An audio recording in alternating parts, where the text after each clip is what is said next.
Nationals. And good morning to you, Senator. Kenny made some really interesting points there. First of all, you know, we really do have to think about those 2,000 staff members of Rex. And also we heard Jim Chalmers there talking about, you know, he's not ruling out taxpayer-funded assistance for Rex Airlines. Does the federal government need to support Rex? What are your thoughts here?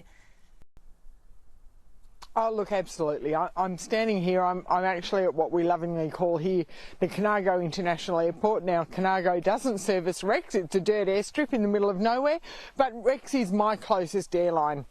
I travel Rex regularly from Griffith or Narrandera, just up the road by some 2 hours, and people right around the regions rely on Rex to get to capital cities, to get to specialist appointments, to get to their FIFO workforces.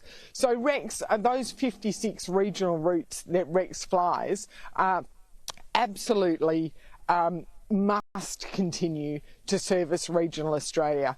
And I'm glad to hear that the Treasurer hasn't ruled anything out. I'd like some stronger words from the government. The government's been sitting on several reports, a Senate inquiry last year about the aviation sector, a report into Sydney Airport slot management system. They've done nothing with it. They saw the warning bells with what happened to Bonza earlier this year. They did nothing about that. We need to see a strong commitment from this federal government to make sure regional Australians don't miss out.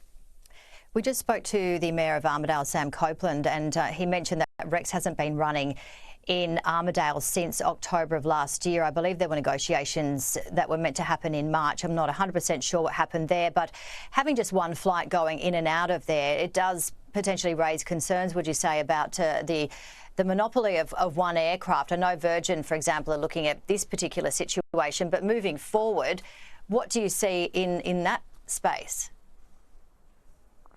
Well, and certainly in what we saw during the pandemic, and I noticed it, once upon a time, Rex was the only aircraft that flew into Griffith. During the pandemic, when Qantas was looking at alternate routes, Qantas also decided to enter into a lot of those regional routes, and Qantas being able to cross-subsidise between Jetstar and Qantas and between its international and its domestic routes, has got a lot more capacity to subsidise regional routes, and has come at a cost to other regional services. We need to look at the competition in our aviation sector across the board. We need to look at what is hampering competition, such as the Sydney slot management system, and why, as a nation, we have the major airlines covering 93% of our aviation sector. I mean, that is more than the duopoly of the supermarkets that we often talk about. Maybe we really need to have a look at what's going on here. We've got Qantas that effectively operates two airlines domestically with Jetstar and Qantas, but they are able to underwrite each other. And is that fair and just? Who knows? But what we need to make sure of is that regional routes and regional people are serviced.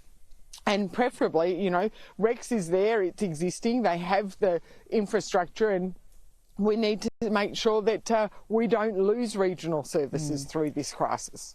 Absolutely. And again, hearing from Sam Copeland, the Armidale Mayor, he made another good point about increasing populations in his area, of course, across other parts of regional Australia, with the increase of renewables, people heading more to regional areas because of the job opportunities. We've probably got about 30 seconds left, Senator, but a story on the front page of the Weekly Times does talk about the very fact of renewables, but foreign windfall. Chinese, French and Spanish wind farm operators are earning up to $200 million a year in the renewable energy subsidies, and that's in Victoria. What would you say to that story? Well, it puts paid to the claims by this Labor government that renewable energy is the cheapest form of power, and it comes at no cost to Australians, and our power bills are going backwards. Australians know their power bills are not going backwards, their power bills are going up, and now we see through this report in the Weekly Times that part of the reason for that is because we are paying millions of dollars in subsidies to foreign-owned power companies, wind and solar, renewable companies that are getting subsidies. If it really is the cheapest power, why are we subsidising? Perrin Daly, thank you so much. Davey, I should say, sorry about that. Daniela Quinn looking good there, and always great to see you. Take care. Thank you.